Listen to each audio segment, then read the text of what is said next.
Welcome back, everyone, to LA Not So Confidential. I'm Dr. Shiloh, and I am here with my esteemed colleague, Dr. Scott. Hello. Esteemed colleague. It's funny. Like, after I thank you very much. And do you feel esteemed? Esteemed is a pretty heavy word. I feel like that's like a psychologist with a mock turtleneck smoking a pipe or something. Yeah, I feel like more like I need something that kind of represents down and dirty, wearing keen hiking boots and jeans in the field every day, which is what I do. Right. I'm sure some listener can come up with a great adjective for that. But thank you for giving me that honorific. I'm going to put that next to my wonderful friend from high school bought me a lairdship for my birthday. So I got like 1 square inch of land in Scotland. Ooh. And I'm a laird. A laird. Laird. Does Lord come before doctor or after doctor? Dr. Lord?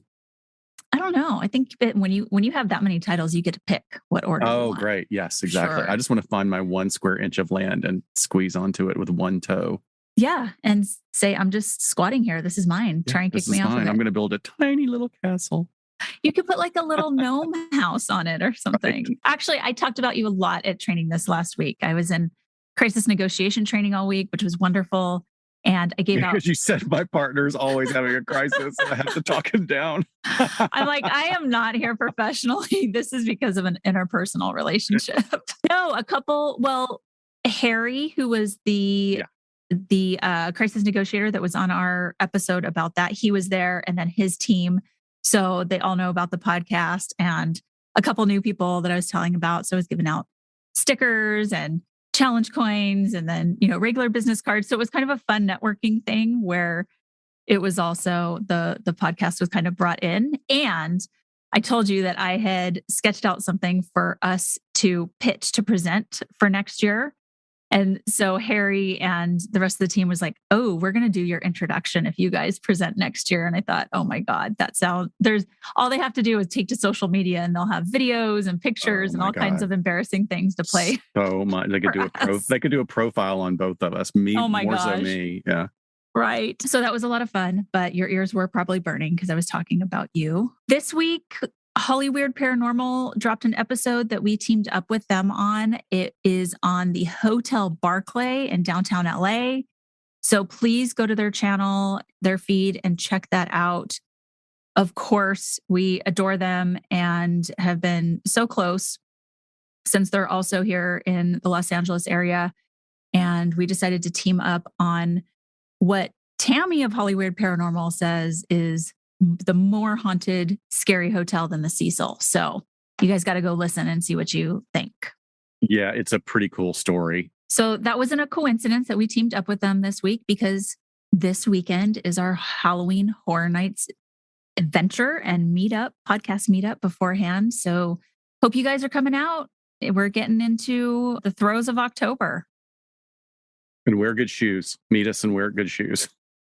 Scott's checklist: good shoes, ibuprofen, maybe a beer or two. He'll be good. All right. So shall we get into our episode this week? Yeah. I mean, like we've said before, this has been requested over and over again. And I feel like between the two of us in the last few days, we have been really doing, I don't know if necessarily a deep dive. I went back and listened to The Dream again, which is season 1, phenomenal. I'll talk a little bit more about that. You went in another direction. And I want to say that when it comes to MLMs, what we're not going to give you the history. There are other podcasts out there that are series oriented and do a great job. And I highly recommend them. Even one-off episodes, they're great. We're going to talk about some of the things that we've pulled from those episodes, which relate to the psychology of how people become victimized by these scams. And they really are scams. And go ahead, sue me. You won't get anything. I don't have anything. But, I got to tell you, and I'm like, maybe I should save this for the end. But one of the things that I have great hope for after listening to The Dream again, and I even listened to a couple of episodes several times to get some notes down. I think that shining a light on this at this time in history, when we have a lot of things going on financially and economically in this country, this may be the time where we could actually do some legislation to put these companies out of business or make them go to a regular distribution model or franchise model instead of victimizing lower income individuals. And Right.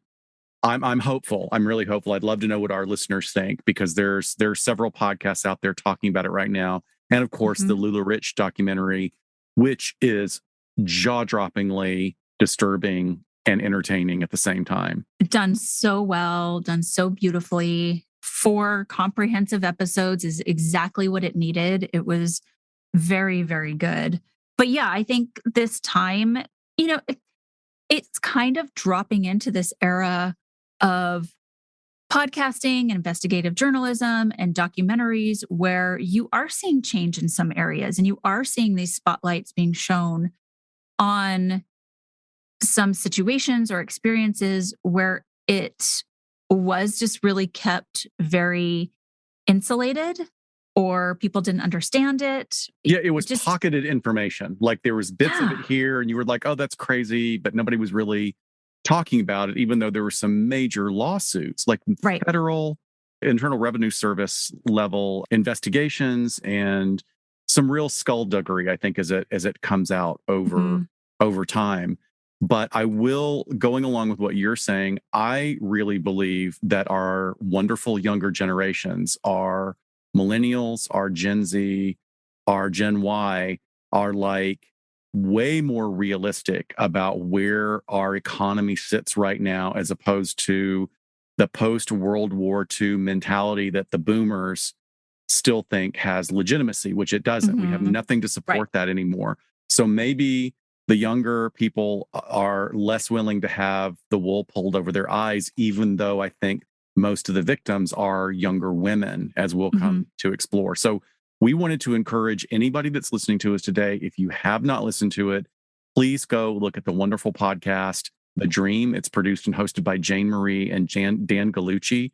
It's beautifully written and constructed around a narrative that leads you through this incredible labyrinth of how this business model, quote unquote, developed and how it victimizes people. In a way, I think it would be like the perfect precursor to watching Lula Rich. If you can listen to it on one Yep. and a half speed, you can speed through all 10 episodes and Mhm. then watch Lula Rich. I just think it's jaw dropping on how it exposes the MLL phenomenon and how it's not only taken root in America, but really around the world. Yeah, I thought it was very good, The Dream. A little too snarky for me on some points. I would have preferred for her to play a little bit more middle of the road, but and that's coming from me. But it's very good. I would also point folks towards the great series that Rebecca is doing right now on dialogue. Right. She is doing this whole cult related month long talking to various people around this concept of MLMs and individuals comparing some of the psychology and structure to cults, which is a lot of what we're going to look at today when we talk about the psychology of that. What works in essentially both arenas to carry on. Please go and check out her episodes. She has a ton of episodes with other experts on cults that she has talked to in previous years. But we really want to drive home that we are going to treat today's talk as victim centered rather than Yes. victim blaming, because I think this is another one of those areas where I think we talked about this with pageants where, we could kind of just sit back on our couch or with our laptop in our lap or watching the television and poke fun and blame and say, "Oh my God, what is wrong with that person?" And that's not what we want to do here. We want to help explain everything. Just like when we try to explain the psychology and the motivations for offenders, we also want to talk in those ways about people who quote unquote fall for things like this. But we know that there are people that are listening to us right now that could be people who invested in direct sales marketing or was part of an organization like this. I'll tell you that I was in a little bit, but it impacts everyone differently, but we're going to be very mindful of that. We don't have any trigger warnings for today. We're not talking about anything that should implement, any worry as far as trauma goes. But I want to get into this in talking about some terminology because I think, things get thrown around and especially in the world sort of true crime, we're like, wait a minute, pyramid scheme. So I thought I would address that right off the bat. Let's start with Ponzi scheme. Ponzi scheme is going to be a situation where there is a knowingly fraudulent investment scheme in which there's an investor and they are going to pay returns on investments from capital derived from new investors rather than from actual legitimate investments or profits that they promise. So it's going to be where, hey, let me entice all of these new investors by telling them about these really abnormally high, just incredible, amazing profits they're going to make in a really short amount of time. So the fraudulent investor is profiting either by charging fees on the investments from these folks or simply just taking their money and running at some point. Ponzi schemes generally fall apart when there isn't enough new capital to pay all of the new investors that are coming in, that ever-growing pool of people. The Ponzi scheme is, yes, named for a person, Charles Ponzi out of Boston, Massachusetts, who in the 1920s launched a scheme like this that guaranteed investors a 50% return on an investment in postal coupons.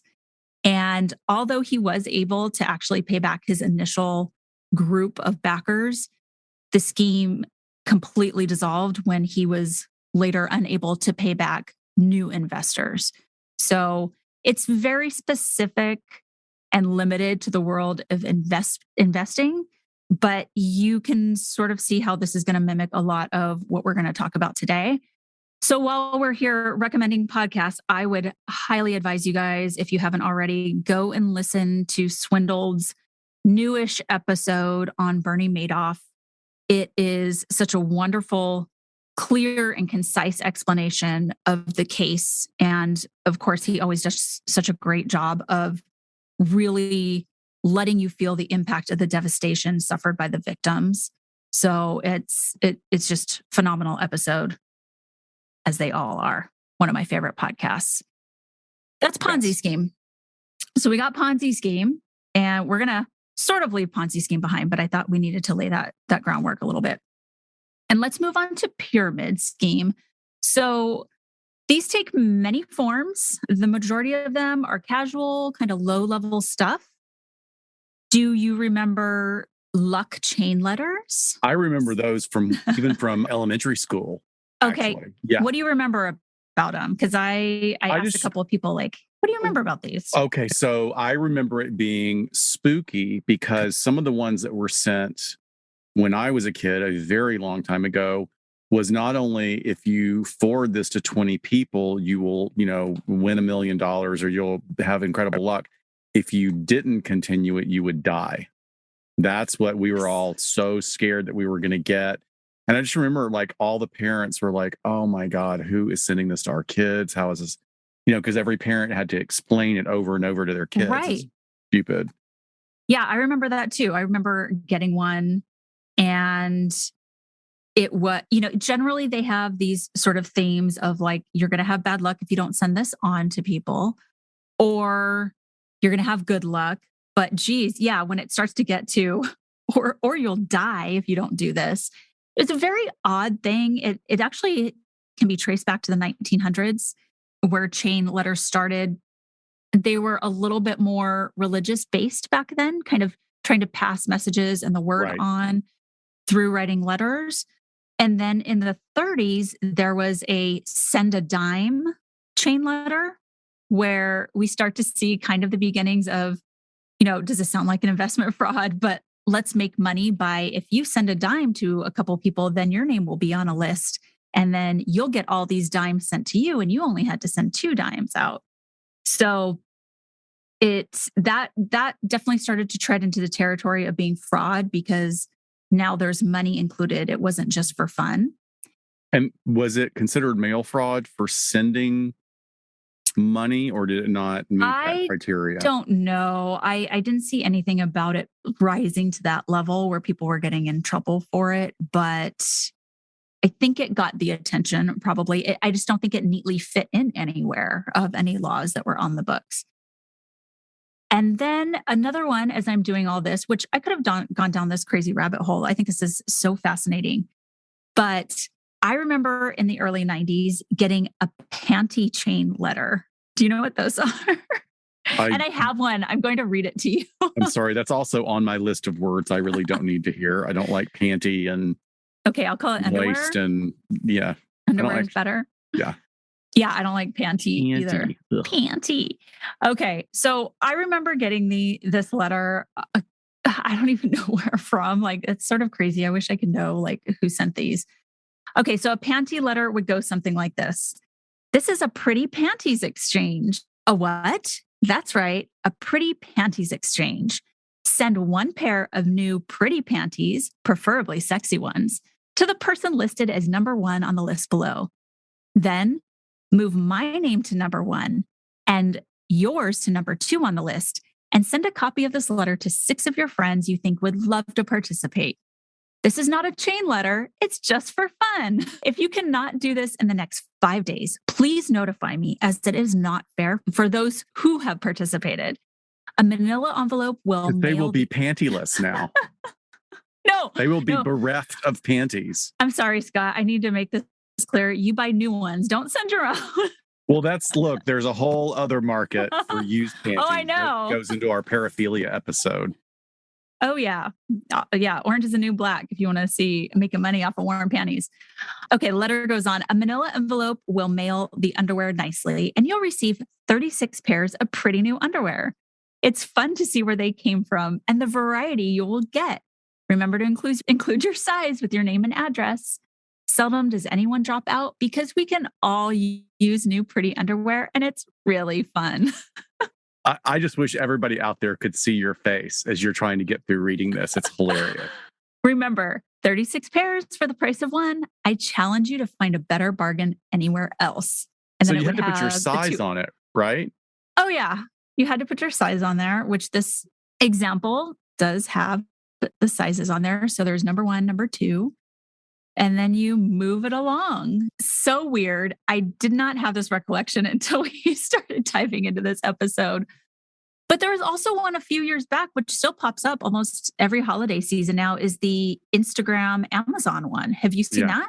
Yeah, okay. I completely tell people to take me off the list. Yeah. And so this is going to be a theme today, but so much easier with social media, right? I mean, you can just literally forward this to some people. But a lot of things we see in social media follow this model, right? There's if you don't send this tweet to 20 of your friends, Jesus isn't going to love you anymore, or like whatever. There's sort of these social media chain letters here's a sick baby on life support, How many likes? I bet you won't even forward this, which is just weird, spiritual terrorism. I think it's just so weird. I mean, what does it mean? Anyway, that's a whole other discussion. No, it totally is. And there's like some meme out there that's like, oh, Jesus knows if you're not forwarding that post. But yeah, the Amazon one is basically you send 2 gifts under $5 or $10 to people, and then you'll get all these gifts in return. And I love when that comes up because people are like, this is fucking illegal. People, stop doing this. Yeah. It's a pyramid scheme. And you're doing it through the US mail. So just stop. Some early pyramid schemes, in the 80s, we're starting now to get closer and closer to what we're talking about here, but would be something like they call airplane games or gifting table games. And there's different versions of it with different sort of themes to it. Like the airplane games would have pilots and passengers. Well, I'm going to use the example of the gifting table games because I think a lot of people saw this play out in the HBO documentary Murder on Middle Beach. Did you watch that, Scott? No, didn't see it. Okay. So it follows the unsolved murder of a Connecticut woman. The film is made by her son. And the murdered woman was one of many fluent women that were involved in these gifting table games, including her own sisters and aunts and friends. But the way that it goes is that you have to be invited to these parties.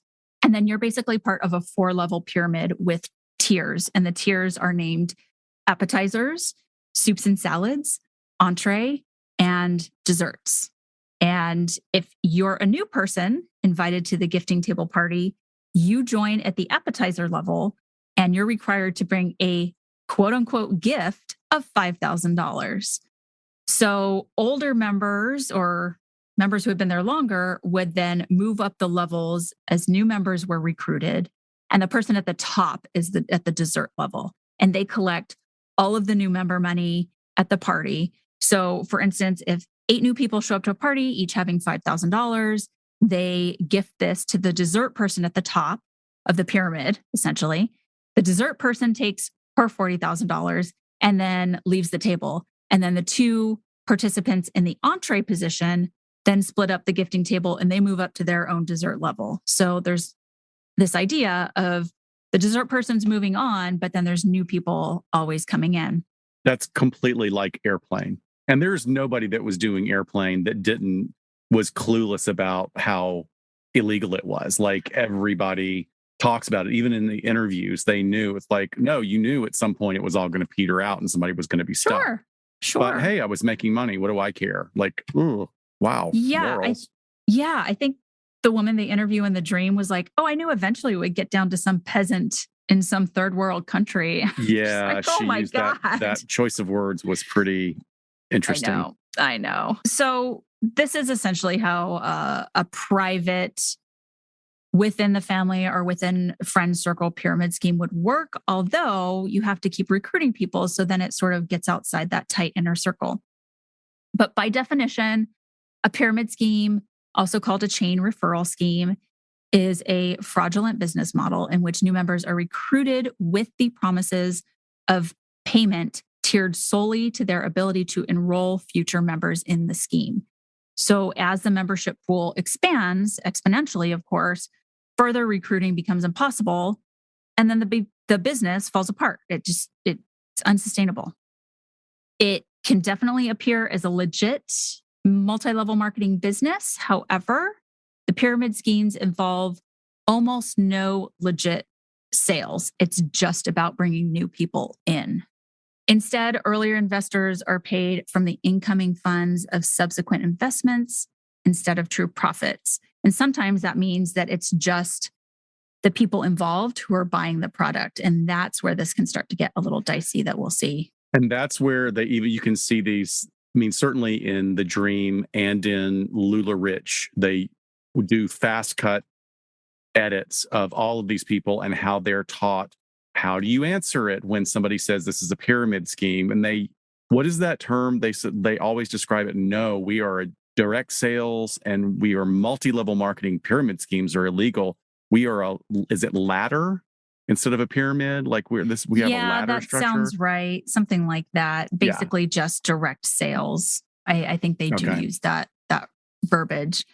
But this is illegal. And it's illegal because the model that it's based on will inevitably fail. And it leaves the bottom people high and dry. So there's got to be someone at the bottom. And in pyramid schemes, there's a big bottom. And we're talking like 99% of the people are really at the bottom. And they are not getting in returns. No matter what they do, they're not able to make profits. And so the whole thing kind of falls apart like a house of cards, except you get the people at the top kind of running away, laughing all the way to the bank. The Federal Trade Commission is in charge of investigating of businesses that could be pyramid schemes. And then other federal agencies, if there's something that's criminal, like tax evasion or other associated white collar crimes, somebody like the FBI could then investigate those criminal acts if they're associated with it. But really, the FTC is who's in charge of sort of making sure that these businesses are playing by the rules and the laws, and you can report potential pyramid schemes to the FTC, and then they'll investigate and decide. When you compare them to Ponzi schemes, usually they offer the victim opportunity to make money by recruiting more people into the scam. So remember with Ponzi scheme, it was just investing. So you were hoping that somebody was going to invest for you, just kind of this one point person. One of the things that I would say, or I want to offer to, which is fascinating about Ponzi schemes and Bernie Madoff's setup in particular, is that at that level, there's not a person who has a lot of money to invest in those kinds of schemes, particularly Bernie Madoff's Ponzi, that doesn't know what's happening, because you have financial advisors. You know that it's not possible to get a guarantee of 17% per year, as opposed to maybe like a really high end, really well functioning mutual fund that gets anywhere from 12 to 17% on average, but generally in the 12 to 15% range. At least that's the way it's been explained to me. Especially so in terms of what Bernie pulled off, they really shake a lot of fingers at everybody that was involved, because people knew it. But they were saying, well, I'm not going to be the one that gets shorted. I'm going to get my money. And then as people started figuring things out, they were slowly pulling their funds out of his grasp. So meaning like the middlemen, sort of brokers, because, I'm sure grandma who entrusted her person who trusted Bernie didn't know what was happening necessarily. I think there are some people did, but right. And they may not even have been completely aware of where those investments went beyond them, because he was managing a lot of different funds. I mean, it's a whole other thing that just, and that miniseries was fantastic as well, with Robert De Niro and Michelle Pfeiffer. I highly recommend, because you really see what a sociopath he is. I mean, the guy was just, clearly had no compunction about it at all. Right. And so just one last thing, the Securities Exchange Commission are the ones who bring actions against the perpetrators of both Ponzi schemes and pyramid schemes. And whistleblowers are absolutely essential in catching this kind of fraud. It takes somebody that finally says something. Right. And one of the things that I would want to add in here is talking about like, well, I don't want big government. I don't want people telling me what to do. These agencies within the federal government actually protect your interests. They protect your investments. And just as much as people want to hate on the IRS, like when everybody's paying their fair share, it actually works for the most part, right? Depending on what state you're living in. But when everybody's not paying their share and you've defunded the government, and the government doesn't have enough IRS agents to get through the backlog, and you actively look away from the higher end people like the billionaires who are not paying anything in taxes, you've got this shortage. So who are they going to go for? They're going to go for the people on the bottom rung that are easy to get, instead of chasing the billionaires. Anyway, the low-hanging fruit. Exactly. Very low-hanging fruit.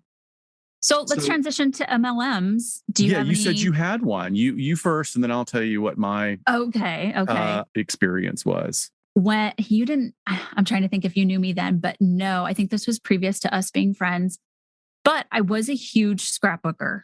I don't know if you remember that, or if I do. Yeah, I've seen your stuff. Sat you down and made you look at my scraps. And no, I remember. No, you never for it, but I loved seeing it because you were one of the fancy ones. And I wonder if you had like a Cricut, like one of those home cutting things, because you had all the like special applique letters and borders and stuff. But I didn't realize that was part of a cult you were in. Yeah. Do you know, actually, like this pegboard that my whole little podcast studio is in now used to be all the racks for all my scrapbooking shit. So oh, wow. This is where I have come. But I didn't realize kind of that I was a consultant for Creative Memories, the scrapbook company. And I think I fell into I know I fell into the category of the person who did it just to sort of sustain their hobby because I could get discounts. And so I was my own customer and made my own quotas just because I was super into it. So it was never anything. I never held like a party for myself because those were things that the consultants did. I had a couple friends at the police department that sort of got into it. And so every once in a while they would put in an order with me. But other than that, I was my only customer and I was totally So it wasn't MLM. It is. No, it was MLM. Okay. Definitely. Like I could have recruited people to be underneath me. And I guess I was underneath this woman who lived in the area. And this was so Creative Memories, like a lot of them, was a Mormon based company. And I remember she was a Mormon woman and she had her van because she had 6 or 7 kids. And I remember the license plate on this big van saying like something about loving creative memories or something like that.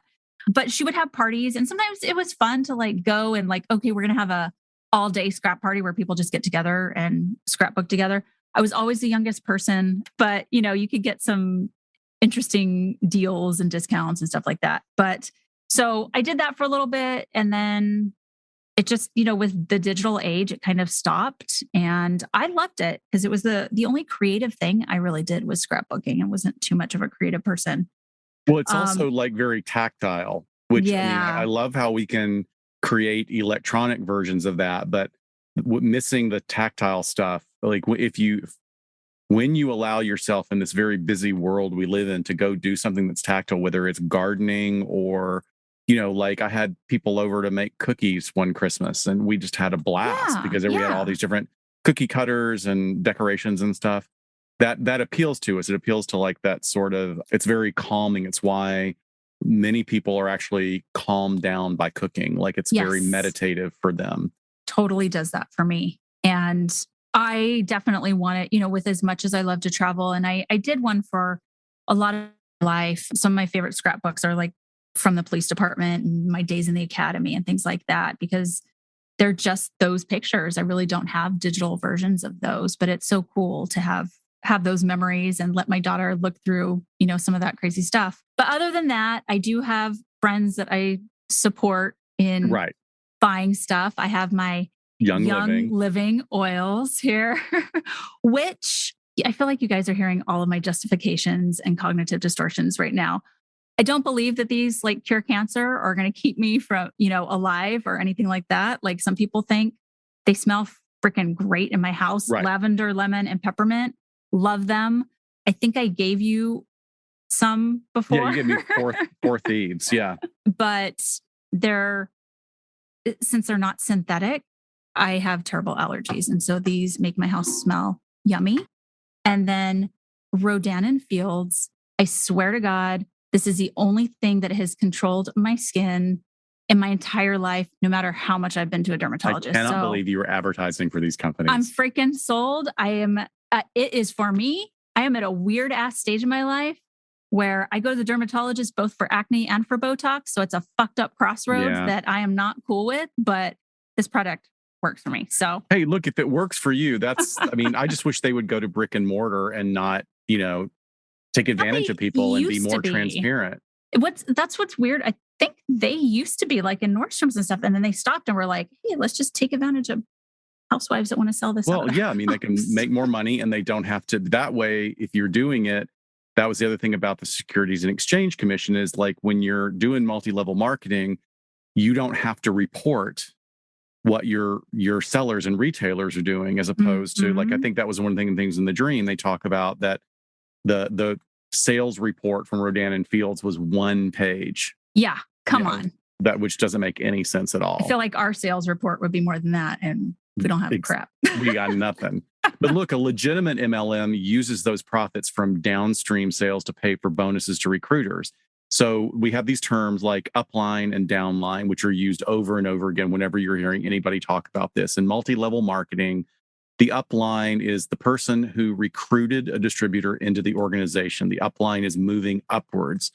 And you're also known as a sponsor. The people above this person in the organization are the upliner, usually given names that, in my opinion, indicate sort of a false sense of accomplishment. It's like sales rep, sales director, creative consultant, you know, big boss, blah, blah, blah. Level, Yeah, sparkly, whatever. exactly. An MLM distributor's upline receives compensation based on their sales as well as the sales of the people that are underneath them in that ever spreading organization and foundation that is not a pyramid scheme, apparently. Nope. So there's a lot of names that are used really to do this. They're almost interchangeably. You can find them on the websites, but there's like a problem in some of them because they just toss terms around that they're not allowed to use. Like you can't call yourself an esthetician, a nutritionist, a physical trainer, because those all require either certification or licensure in some states. But many of these kind of MLM properties and products will tell people, you call yourself, okay, well, you can't say esthetician, but you can say a beauty consultant. Right. So more appropriate terms, I even hate admitting that they're more appropriate, can include contractor, independent contractor, direct sales associate, direct sales representative, distributor, independent distributor, enthusiast, member, club member, team member, network marketer, preferred customer, promoter, health promoter, blah, blah, blah, blah, blah, blah, blah. I also kind of hate that network sales. Like network sales to me just sounds just as shady as any of these other things. So that's upline. Oh, go ahead.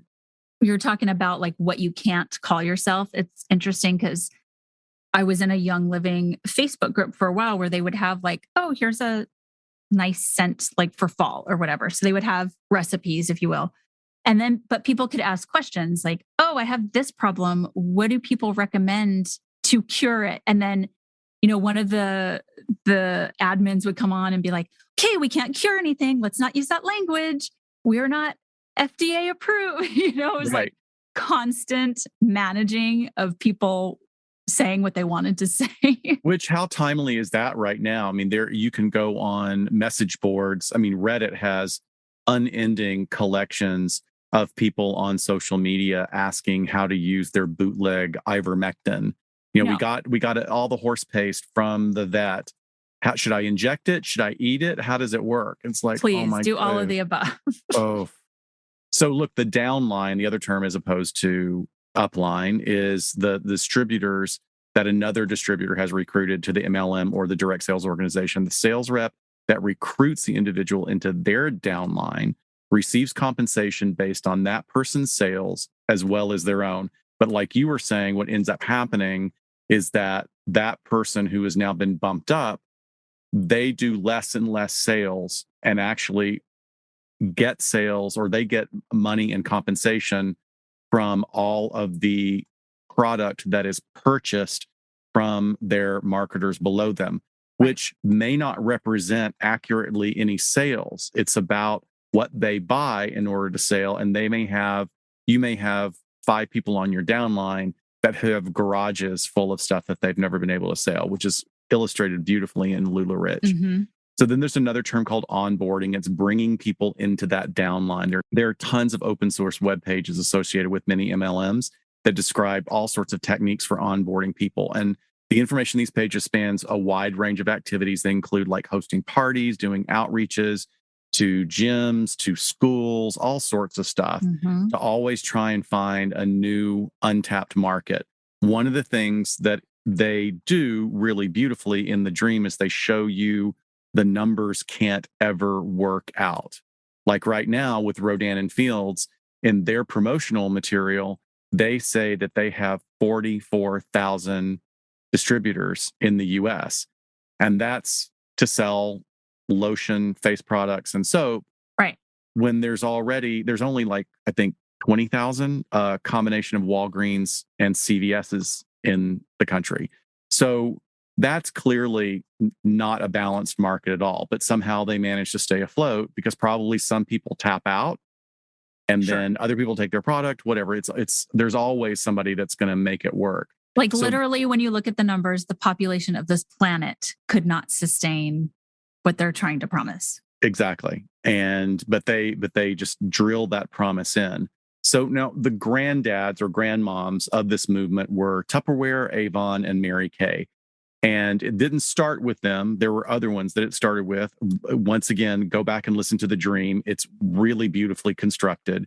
But the big ones that took it huge and have lasted have been these 3 organizations. They all follow the same model of relying on what are assumed to be the way a woman manages her home, work, and socialization, which is problematic already because it's basically working on a framework that is patriarchal, that is hierarchical, male-centered, male-dominated, and sees women as marginalized. So in 1946, a food storage system made from a durable, flexible, and easily cleaned plastic was named Tupperware after the developer Earl Silas Tupper.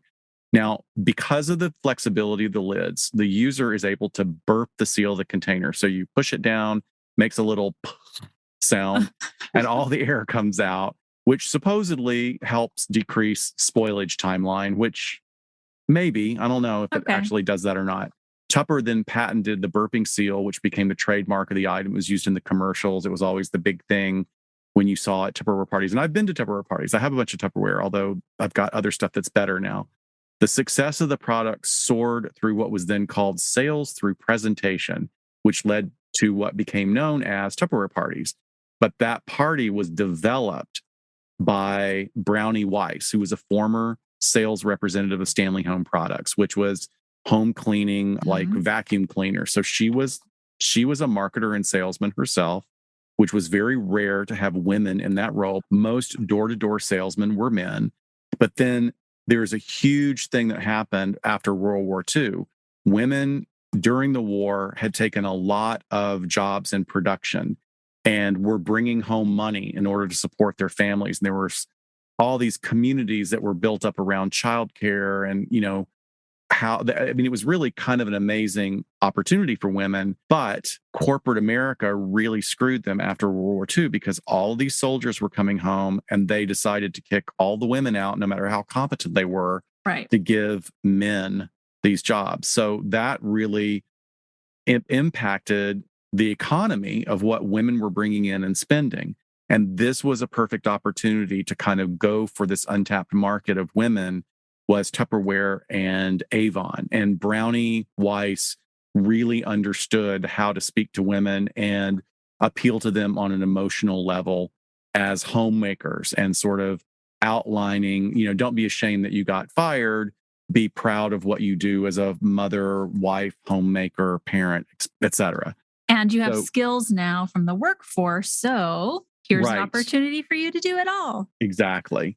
Now, there's a quote from Avon's page, which is hilarious because you go to Avon's page and it's just like sparkly and, doesn't touch on any of the problematic business models. But it says in 1886, 34 years before women in the US earned the right to vote, Avon's founder, David H. McConnell, helped give them the chance to earn an independent income. He didn't set out to create a beauty company. In fact, McConnell was a traveling book salesperson who offered fragrance samples as an additional perk to his female customers. He saw that these women were more interested in the free perfumes than the books. Since women had a passion for his products and loved networking with other women, McConnell was inspired to recruit them as sales representatives. From a small New York City office, McConnell himself mixed the company's first fragrances. This began Avon's long history of empowering women around the globe.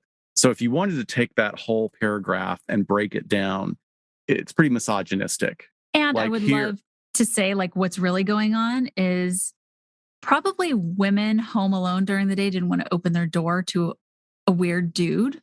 So if you get other women to do it for you, you're going to make more sales. I would think so. That's a big part of it. It's also just sort of like what a little dig. They didn't want to buy books. They wanted to smell pretty. It's just so insulting. Reading is hard. Right. Math is hard. Avon is the oldest direct sales company that's still in existence, and it's the second largest MLM company after Amway. Amway is another whole crazy thing. Yeah. Avon previously used the direct sales business model until they transitioned to a multi-level marketing structure in 2005.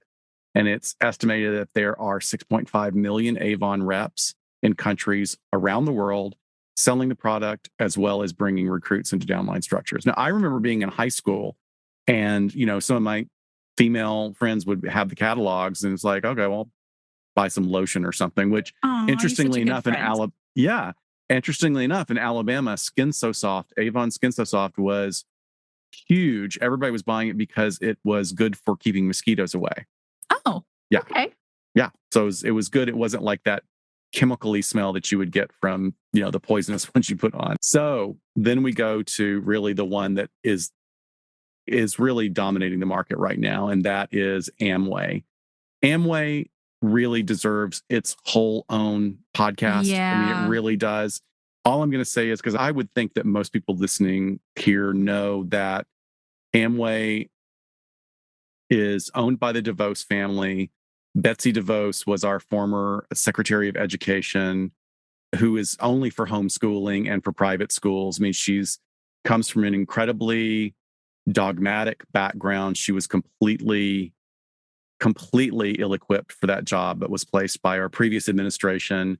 Her brother or her brother-in-law, another DeVos, was very high up in some American military skullduggery and runs a private military sort of mercenary organizations, what we call black ops. Won't even go into that. But Amway, my personal experience, as you gave yours, was I had a friend growing up that lived on my street, and his dad came back from the army in the late 60s, and they were convinced they were going to become millionaires from selling Amway. And they had an entire garage full of the stuff, and nobody would buy it. Like, everybody was so uncomfortable because they were just really pushing it. And it got more and more desperate in a way. And like, I don't really even know what ended up happening to them, but I just remember walking past and seeing this garage all the way to the ceiling of boxes of detergent and soap and stuff. I was going to say, what do they even sell? Because I know the name Amway, but I couldn't tell you a product that they sell. A little bit of everything, but it's mainly soap. I remember it being like detergents and all sorts of cleaning products. And now they've branched out into supplements and like protein shakes, and who knows? I mean, I think that they kind of shift as where they see the market goes over the years. Yeah, the wellness industry is also, of course, involved. As I was saying about Amway branching off into these other areas, there's Herbalife is one of them that we're not really going to talk about, but that was all shakes. And I remember like a lot of moms when I was in high school all went on Herbalife and lost a lot of weight. Well, mainly it was like a powdered smoothie with a ton of fiber and caffeine in it. So everybody was jacked up on caffeine. Crapping everything out. Themselves, right? But it worked. Yeah, no shit. So that's wellness for you. There are three real problems that are caused by MLMs. They often make false claims about their products. And the National Council Against Health Fraud wrote a position paper on multi-marketing of health food products or health products. That's also why you would see in your particular example of being on social media where somebody would jump in and go, no, we don't cure cancer.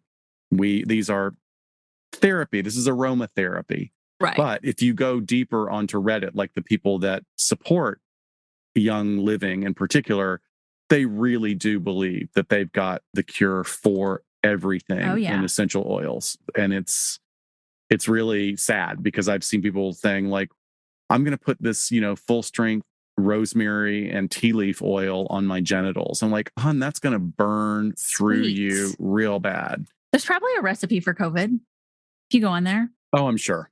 I'm sure it's worked really well to clean out the intubation tubes, maybe.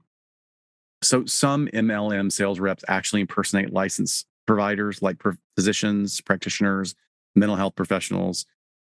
Yeah, a lot of these people present as something that they're not. Like some people say that like they have a doctorate in natural medicine and we only use essential oils, where if you talk to a legitimate naturopath, they'll say, look, we're about prevention and we're about changing your lifestyle and looking at what your body needs. But if you break your leg, we're not going to come out and shove some peppermint in your nostril. They're just not going to do that.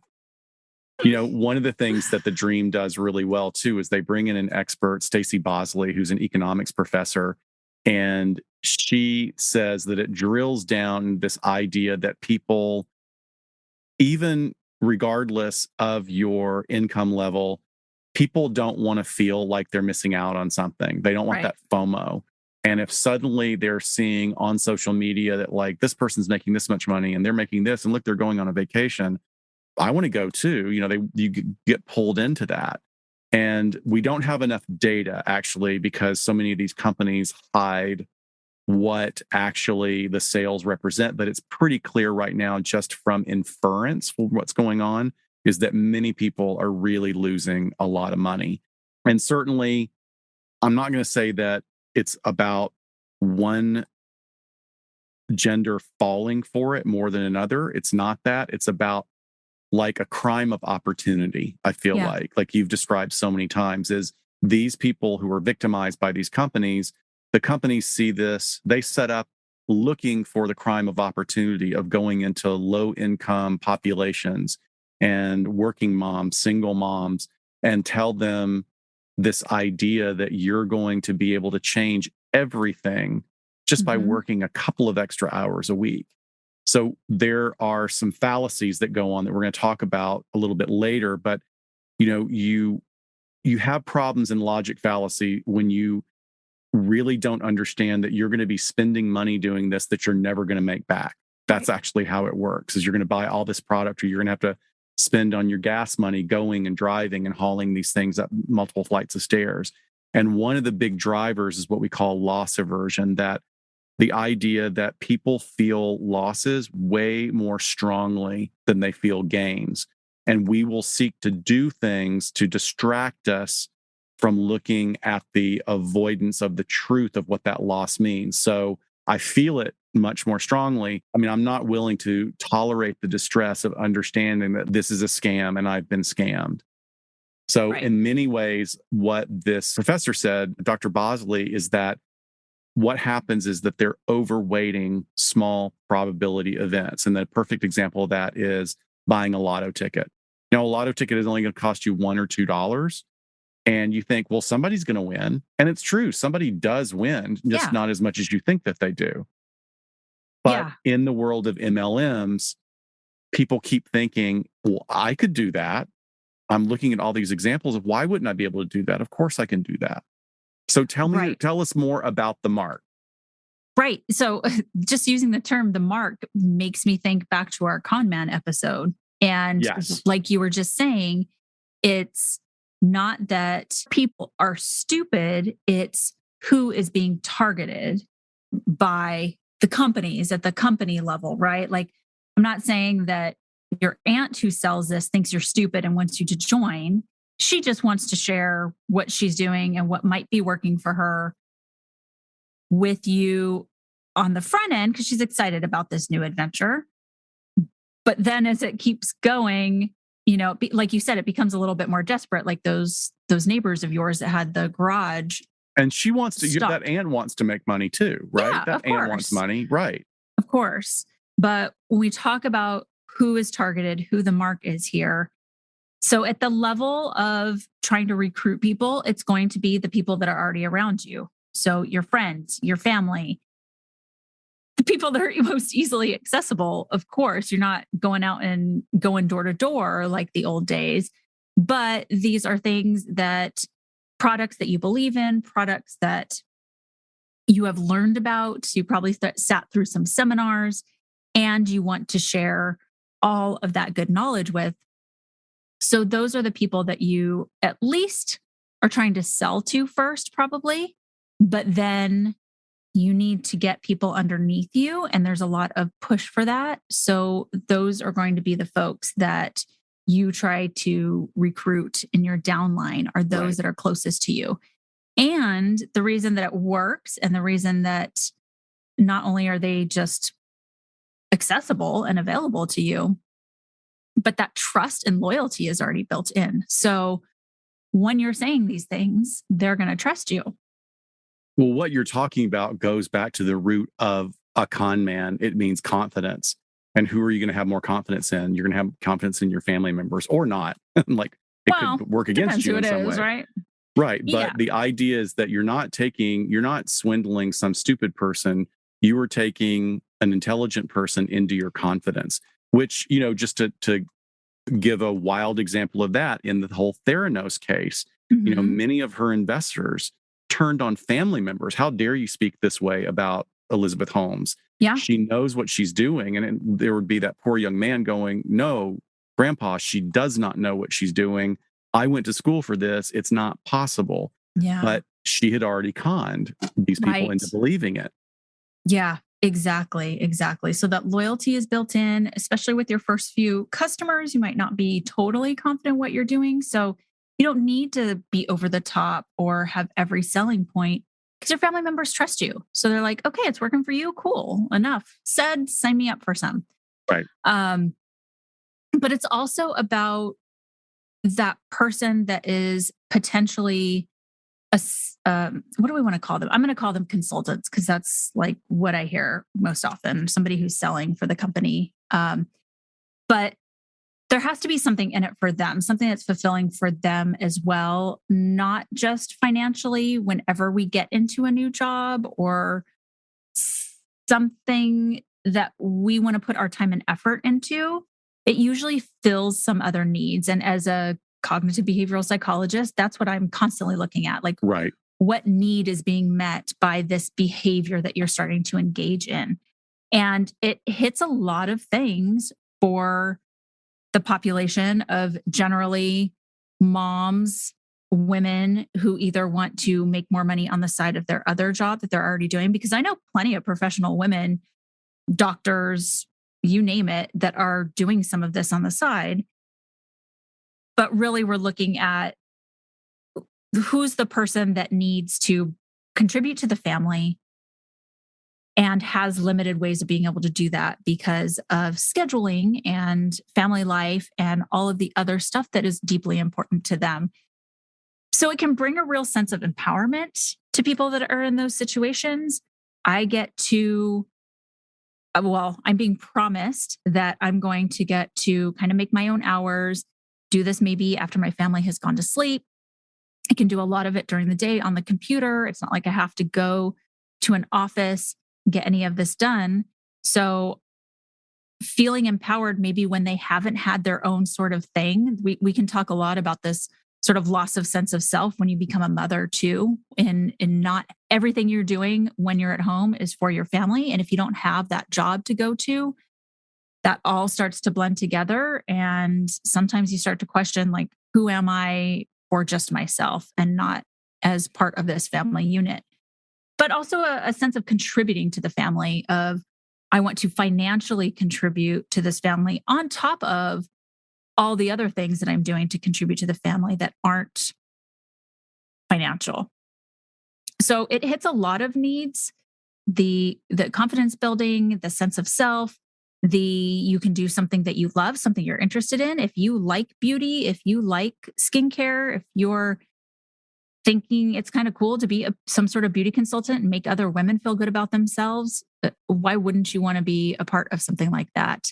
And it can fit in with what your life is already. You know, there's a lot where it looks super glossy and shiny on the outside. I do know people who are good at this and make it work for them. But to be honest, the ones that do make it work don't have a lot riding on it. It is absolutely a side hustle that they can kind of put as much effort into it as they want to. And it's not like some of these really tragic, sad stories that they talk about in The Dream, where they're just trying to pay for the headstone of like a family member and they need Right. money, you know? Right. So it's very interesting how it works out in the real world, but it can serve a lot of purposes to people, or what they think it's going to serve, what it's going to give them back, and what it's promising them. So I think the targets are pretty clear when these companies are setting out to say, hey, this is something that packaged looks really good, sounds really good, and we can get a shit ton of people on board. And it's meeting the needs of these individuals, but then probably falling short for a lot of them, because there's also the sense of having a social network. At a certain age, I'm sorry, I don't care if you're a man or a woman, it's hard to make new friends. I deal that with clients all the time. Like, Yeah. hey, your social network is very small. You need more people to rely on for your resiliency and for your coping. It's hard. Like, where do you meet new friends at a certain age? Right. You and I are not in our families spend time with each other. And then we have other sort of satellite people that come and go out of our get togethers and things. Mm-hmm. If I was stripped of that, starting over at the age I'm at would be really difficult. And sometimes it is, you have to empathize with your clients, because they'll come in and go, okay, well, I've had my nose to the grindstone for 20 years, making sure my career is in place. And now I don't really have a circle. How do I start that? And it's a real process, because it takes time. It's right. hard. And there's a lot of people, like, by the time you get to be a certain age, you are settled into your lifestyle and like meeting new people. I think we kind of go back to tribal/biological imperatives of like keeping yourself safe, and you want to be careful of new people coming in. But You're absolutely right. And that's why it's also more dangerous in this phenomenon of MLM and pyramid schemes is that they are, many of them, stemming from religious belief systems and even True. full on churches. The Mormon church is really, really rife with MLMs throughout the US. And now I will say this for the Mormon church, their social network system is already strongly built in. But for women that don't have that, you hear these people saying, these quotes in the documentaries talking about how much they love their sisters. Yeah. Yeah. Their teammates or whatever the term is, like, this is my team. They break down in tears, like, because they're all in the same boat together. Mm-hmm. Right. And there's a unity and a friendship that comes from that is very potent. Yeah. Yeah. I think that is something that is very strong with women and can be just a huge pull, especially when you do have like little kids and you're like, God damn it, I just need some adult time. Yeah. And if that's talking about how I'm going to strategize to have a party to sell this stuff, then great. And then, your upline person takes you guys all for a spa day. Like it sounds kind of great if that's your jam, not mine. I'd rather, I don't know, go shooting or something like that. But you should start but you yeah. should start a pyramid scheme for gun range. How could Oh you my let's gosh. figure out how you could do that. But yeah, that's definitely a huge need that is being filled here too. I think that we can't leave out of here. And the way that social media has impacted this, I think, is just so fascinating. I mean, we've talked about off the top how a chain letter can now be a chain post, but you don't really even have to have a party if you don't want to be in person. You can literally just sell from the internet, from social media, and do a live stream and put in all the sales techniques that you can and sell the crap out of the stock that you have. And this, again, was something that was illustrated very nicely in the Lula Rich documentary, where they're literally like, hey, I have one pair left of these medium leggings with donuts on the crotch or whatever. Like, who wants them? And then they would be sold. It's interesting how, that can be a platform for selling, but then it's also the platform for pumping each other up and having this networking and having a place to sort of meet. And that's a big thing now, right? There's a Facebook group for anything, for any interest. You don't even have to go to a meetup group anymore. You can sit behind your laptop and talk with people about things that you have in common. And I think there is something also enticing. I don't have any research or haven't heard this talked about much anywhere else, but something enticing about feeling like you're an influencer too, because that is such a new thing and a trend and something that, like a younger generation's doing. And like, oh, I can get on here and I can talk to my people and I can sell things on the side too. And I thought that was pretty evident and interesting in the ways in the Lula Rich documentary and what they do at LuLaRoe, where they wanted women to very much curate their online persona to be a certain way, and every good thing that is happening in their life, that they wanted that to be known that it was because of Lula Rich or LuLaRoe. Yeah. So literally there was the hashtag because of LLR was on there, or because of LuLaRoe.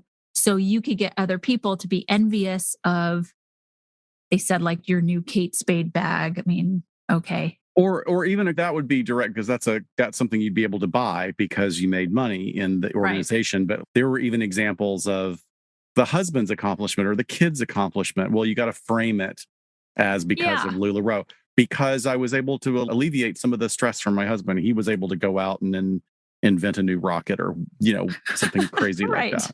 Win this golf tournament, or we're on this vacation. But then it went even further than that. I mean, there was the emphasis on making sure you are camera ready when you're taking pictures of yourself and putting it out there and sort of being a visual representative of the organization. So much so to where, there was this body shaming aspect of it where women were being approached, where that in its own right felt like a weird pyramid scheme that they were bringing all these women to the same doctor in Mexico. Yeah, I don't necessarily think that it was a pyramid scheme for that. I think that that was more a narcissistic projection of the owners of LuLaRoe, that she, being drunk with power, wants to surround herself with people that she feels are reflections of her. So she's a blonde older woman, looks very nice, got a lot of money to invest in looking nice. And now she's surrounded by primarily blonde women with the same body shape as her that she now shames into having weight loss surgery. Right. I mean, that's pretty textbook narcissism and projection. And also just shaming people. Like, if you're not doing this, you got to get this done. You have to do this. It never ceases to amaze me the lack of insight that narcissistic projection like that has. Like, they just are not seeing the problems in what they're doing, what they're saying to people, and how quickly they move from this sweet mom and dad type character into shaming people of, if you're lazy, then it's your fault. If these things aren't happening, you are responsible. You're responsible. When the original message was like, hey, just do this part-time if you want to.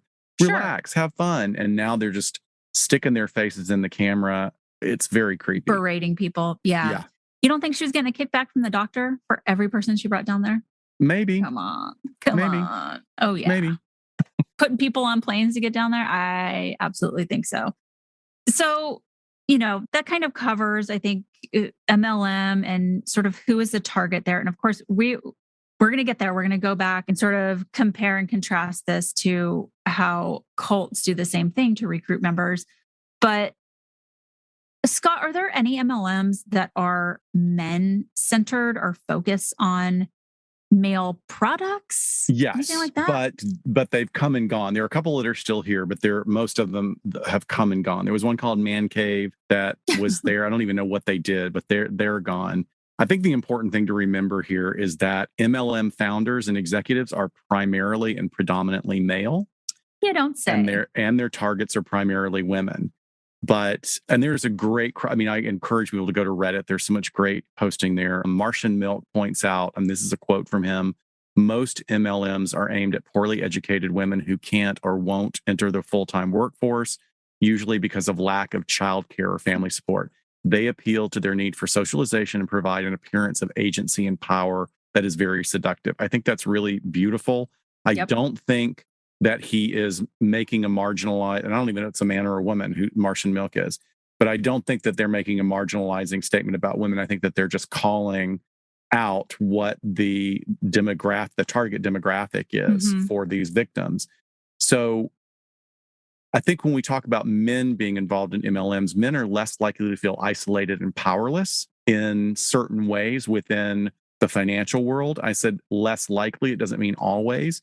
And scams aimed at them tend to focus on really just pure money or greed. And an example of that would be cryptocurrency, because cryptocurrency, we call it magic beans here. People are seeing it as legitimate investment, and guys are always talking about it. And when you ask them, it's interesting. Most of them don't know exactly what it is. So that's why I call it magic beans. Now, this is a generalized statement because we know, working in the mental health field, that we can't forget that a very high portion of males feel isolated and powerless, likely due to many bullet points within the topic of toxic masculinity. Like, men generally have a poor emotional vocabulary. They're not even able to really describe the emotions that they're feeling, because that's not a vocabulary that they use. That's not a method of transaction that they use. Men generally lack encouragement, guidance, and mentorship in utilizing emotion-based authenticity and communication. We really don't structure that very well. I think there is a big change in fathering in the last 20 years that is changing that slowly. But we're talking about, you can go to some areas of the country where that is definitely not happening. Yeah. If you're not encouraged to use those kinds of ways to express yourself or to move through the world, then how are you going to even know what to label that? Exactly. And that's alexithymia, right? Is what we alexithymia. Alexithymia. Yeah. and they also have few emotional outlets. It's like, Right. what are you going to do? Oh, well, I'm going to go out and get on the barbecue and smoke some meat in the middle of winter, you know, or I'm going to go to the axe throwing place. And then we also just really culturally have a very narrow focus on the definitions of adult responsibility and male role norms. So all of these things, these sort of 4 or 5 points really illustrate why that you can't really pull men into it for the socialization needs that women have, because men don't really have a great facility for interacting in that way to begin with. Again, making a generalization, but that's just wanted to give that as a foundation as we move into the ones that are primarily male. Interestingly enough, Amway, which at times has been more gender neutral, Mhm. constantly vacillates back and forth, whether it's male or female dominated. Man Cave is no longer around. Herbalife was primarily male. Herbalife Okay. was like the supplements. And right now, the big one that I could find was called Advocare, and it focuses on nutritional and bodybuilding supplements. And it's very big in the military.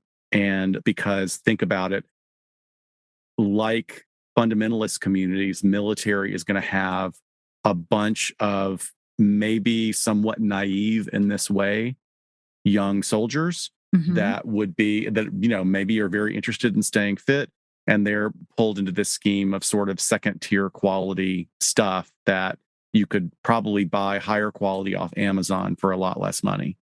So Interesting. there was a really great when you wanted to get to the point where we compare and contrast this with a cult. So interestingly enough, like the commonality here is that the people generally running cults and MLMs are men, right? Leave it up Yes. to guys. Okay. There Yes. was a great stats professor off of Reddit, and they had looked at the 2020 Young Living Income Disclosure. And this is what the professor said. I was wrapping up a unit on statistics, logical fallacies, and cognitive biases in psychology.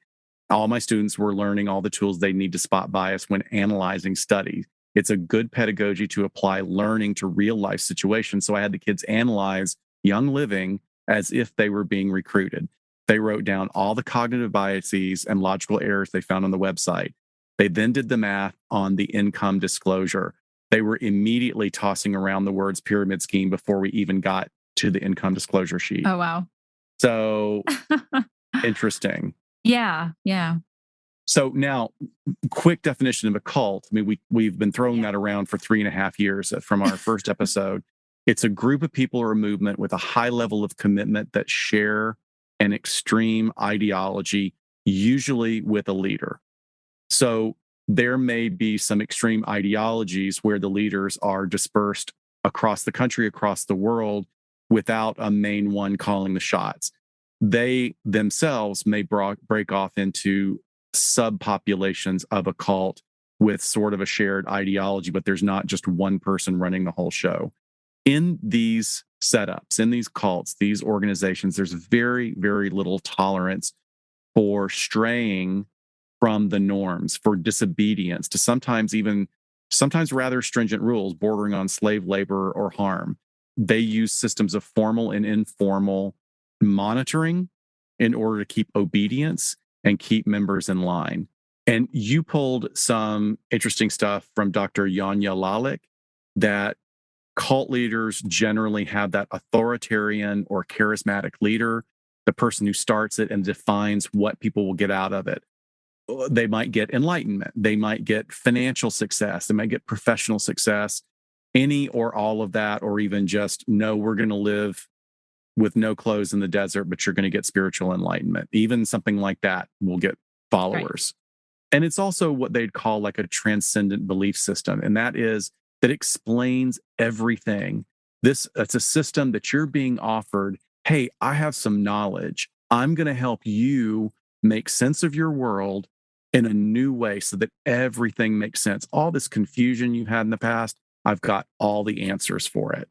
This And is the point that when last year, early last year, last spring, when we were talking about QAnon, is that as crazy as the world was back then with the pandemic just starting and the political fears and all the craziness, people were drawn to QAnon because it made sense of the world in a freaking crazy, bizarre way. Well, but it kind of explained everything to where they could go, oh, okay. Yes, because during periods of unrest, during troubled times, that's when conspiracy theories and cults really tend to blossom. It's because here is someone or something that's offering an ordered sense of the world around them. Mm-hmm. So the structure of control and influence that reinforces all these behaviors and thought patterns and peer pressure and consequences, everything is all woven together. That for many people provides a sense of support. I mean, in a way, children may stomp their feet and want to stay up late at night and eat a bunch of garbage and do what they want to do from age 3 on. But kids also really prosper and feel much more safe when their parents hold strong boundaries with them because they know they are innately safe by having these boundaries around them. And there is something of that as adults that have found this unsafeness, or they have been told that they are unsafe. And by the way, I've just told you how unsafe you are. I've also got the answer for it. So stay here in my cult as well. Yeah. There appears to be many cults that have this typical and familiar pattern that is like a slow escalation of indoctrination that then very quickly spins up as the narcissistic cult leader amasses a lot of power and realizes that power. So Jim Jones was always a weirdo, but he was opening a church in San Francisco that had people from all races and was loving and accepting, and he was loved. And then, of course, it all went horribly, horribly wrong. I can't help but draw a parallel between the owners of LuLaRoe because they started out so nice. And even in the documentary, they just present so well. She's just so damn friendly. Oh, and they just adorable. care. They just want people to succeed. And then 3 episodes in, you're seeing them saying just awful things about people, calling them whiners, calling like, who does that? What company owner calls their employees whiners? Well, and that's the other thing is like, if it was a legit business, you would probably have some sort of protection, or you could file a lawsuit for a lot of the things that they get away with. But they fall in between those cracks where you don't really have a lot of rights, because it's ultimately it's your own business, right? Right. Oh yeah, and you die or thrive based on the work that you do, which is another sort of expression of Protestant work ethic, that your worth as an individual is based on how hard you work. And gosh, you might have just worked yourself into an early grave with a massive coronary, but hey, you worked really hard, so you were a good person. You were successful. That's really bad. I know. I want to step away from, I know we're kind of, people probably feel like we're moving away from it, and I promise we're getting towards it, but to step away from sort of what we think of as like dangerous cults and just talk about culture, kind of groups and subculture real quick. I talk about subculture all the time when I'm teaching to law enforcement, especially when we look at like our in groups that we contribute to, and what is healthy, us versus them thinking, some of those concepts that come up in policing. But this is something that we all do. We all have an in group. We all are probably part of an outside of other people's in groups. And we judge people in various subcultures. So everybody does this, whether, someone comes in and talks about being a CrossFitter and you roll your eyes, or, oh, I'm a vegan. And then you roll your eyes, or, oh my God, there's Disney fanatics out there. We're part of a subculture too. Think about, the list just goes on and on. Think about what in groups you belong to and what is special and unique about that. And for a lot of us, it is a social belonging piece to it. It might be health or fitness, or I just want to go to a place that is fun and makes me forget about the world. But then you connect with people who want that too, and you form your own little subgroups. Cultures and subcultures have their own traditions, their own language, their own symbolism and structures.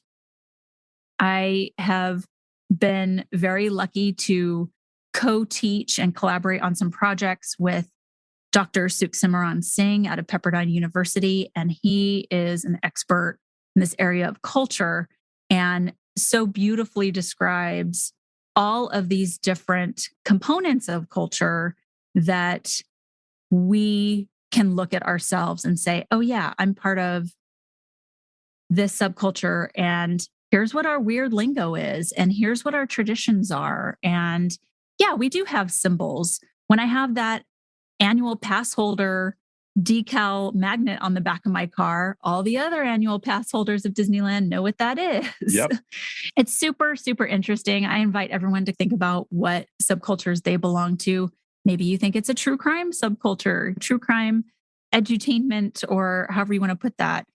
With LuLaRoe, we saw it with the term unicorn, that special pair of leggings that is limited edition, that is only going to be here for this period of time, that not everyone is going to get in their shipment, and that there's a lot of hype over is a unicorn pair of leggings. That's not vernacular that we use in our daily life. So I think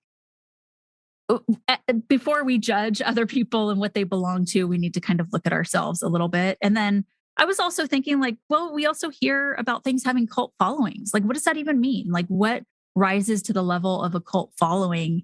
And really, it's simply usually a piece of art, whether it's a film or a piece of music or a music group that has a really small but very, very dedicated fan base. So with that, there's an emotional attachment there. You feel like you're a part of a community if you're the one that goes to watch Rocky Horror Picture Show at the theater and knows every word and sings along and all of that on a monthly basis.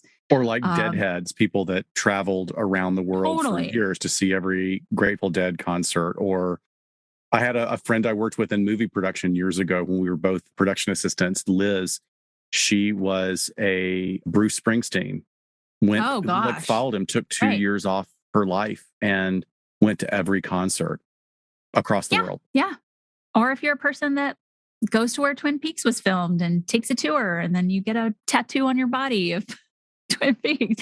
And the thing is, sometimes about the art is sometimes that it's ironic because the art is so bad, it's good. And so it takes on that life of its own. And that's what people are really sort of coming together and celebrating. So this is just sort of a one-off thought of mine, so bear with me. But I thought there was really only one group or subculture that I could think of that has a number of specific secretive traditions that feel cult-like that actually doesn't fit the bill of a cult structure. And that's the Masons. And do you know why? No, but you've got my attention. What? Because their thing is that they don't recruit. You have to ask them about it. They will never tell anyone and try to get somebody into their organization. That's fascinating because I have now 2 acquaintances that are Masons. And all 3 of us have very different lives, very different lifestyles. But I would say that these are 2 of the coolest people I know. And that is exactly, they have never tried to recruit or anything. But if I have a question, they're like, oh yeah, well, this is what do we do? This is going to affect where I go to move. I'm going to make sure that the state I move to has, a good, strong lodge that reflects ideals that I think are what the ideals of the Masons are supposed to be like. And yeah. But talk about tradition and symbolism and structure. I mean, very much so all of those things where people are like, ooh, what's really happening? But they don't recruit, which when I reflected on that, I thought that is kind of the neatest part about that. And that they're not trying to shove this down someone's throat to where you're like, what's the ulterior motive here? So we have absolutely covered how one might be targeted for an MLM, how somebody is targeted or is enticed into joining some sort of cult-like organization. Definitely, there has to be some sort of appeal for what that organization stands for.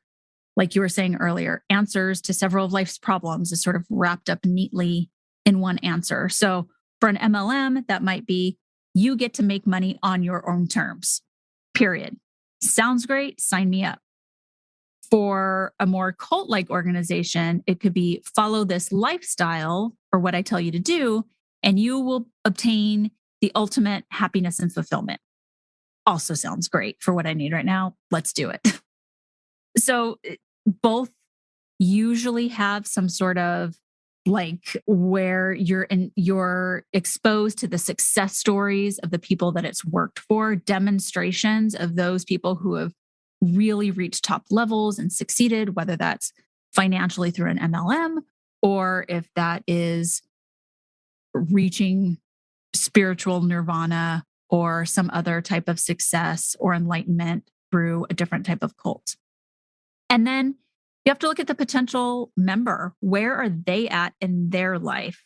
Again, what need for someone in an MLM? It might be they're at a point where they're just desiring more, which is a pretty vague statement and could fit to anyone that's looking for a new in group. But they might need to also make financial ends meet, a loss of sense of self to a marriage, to children, to family, to age. And they have been less social, possibly due to other responsibilities. With a cult, a traditional cult, generally it's going to be a transitional time in that person's life.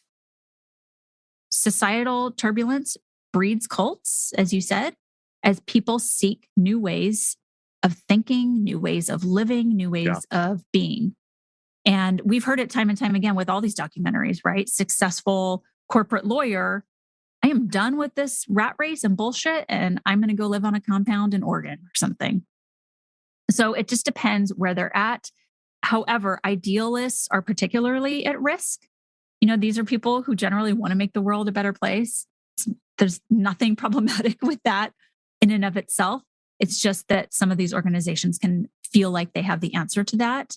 Right. But I would say it's also idealists that have a little bit of narcissism, that they're not questioning or using critical thinking about their own thinking process, right? Which is really an adult and metacognition level. I am going to think about thinking. I'm going to criticize my thinking. Yes, I think that I come across as having altruism and care for the world, but anybody that believes they have the problem and they're going to be able to do it through this organization, like that's an issue that I wish was addressed more. Yeah.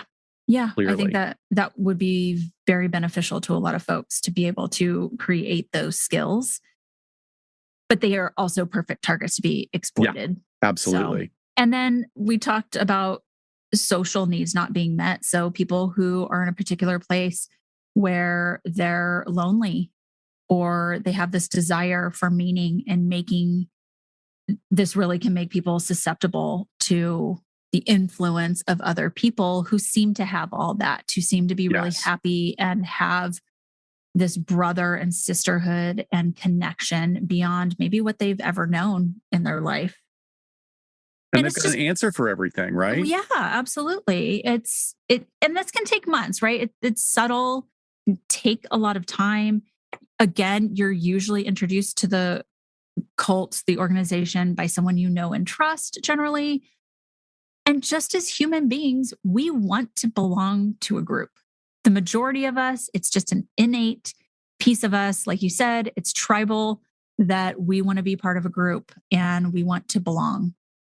And it's not, I know they say this over and over again with all the attention that's been brought on, but we are not talking about weak-minded, lazy individuals. No, not at all. Generally, these organizations, be it an MLM or a true cult, they want someone who's type A, someone who's driven.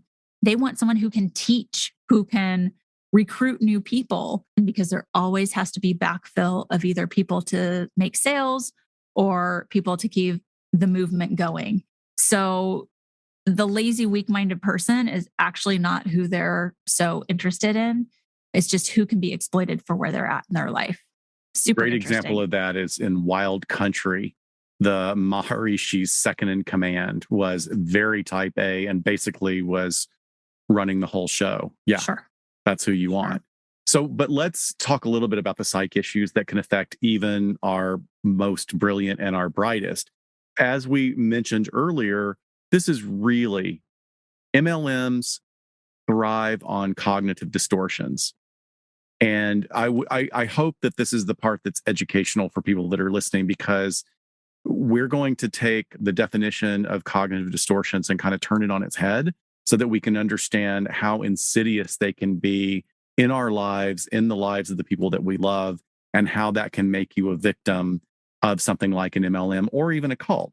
So, cognitive distortions are habitual ways of thinking that are often inaccurate, wildly inaccurate, and negatively biased for the most part. Once again, for the most part, negatively biased. However, we're going to flip it for this example. Cognitive distortions usually develop over time in response to adverse events.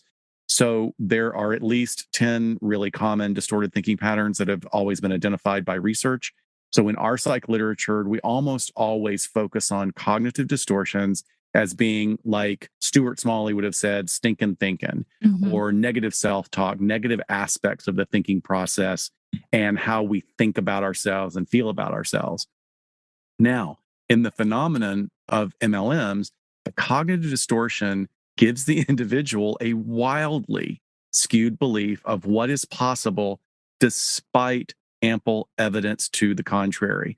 You see all the shaming videos, read anything on Reddit, just dive below the second Google page, and you will find plenty of people that are like, this is a scam, it doesn't work, or yeah, it kind of works, but this is the cost, it's not how it was sold to me. Look, research on cognitive distortions indicate that they develop as a way of coping with adverse life events. In the MLM world, it looks like money is the primary motivator, particularly with the extraordinary exploitation of lower income populations.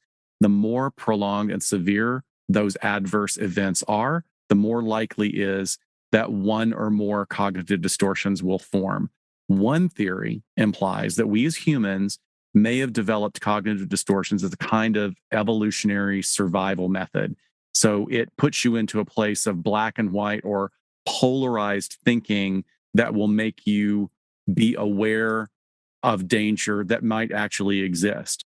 So you, in this way, this polarized thinking, you either believe that you're destined for success or you're doomed for failure. And many people have often said that America is a culture of failed millionaires.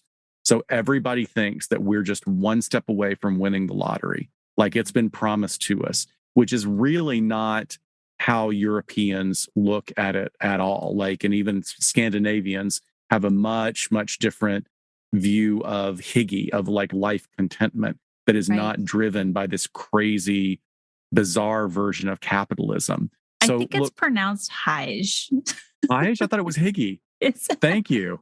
I had never known that. Like, I love it. I love the term. I actually like hygge better, but thank you for the Hygge's adorable. And I was like, what the frick is he talking about? I was like, thank you. Hige, being like, thank you. And I'm not going to edit that out to make myself look smart. I'm going to sit in the distress of not being a know-it-all in this moment. And I love you for that.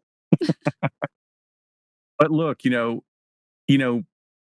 for people who have either traits or actual diagnosable personality disorders, black and white thinking can be a very big problem, because if you walk through life where you see everybody as either an idealized angel or just a horrible devil, then you're going to have a really hard time in life, because people encompass an entire spectrum of presentations and affects and emotional identity. Some very bad people occasionally do good things for certain reasons. Some very good people do bad things, and there's an infinite level of gray or span of gray in between those two settings there.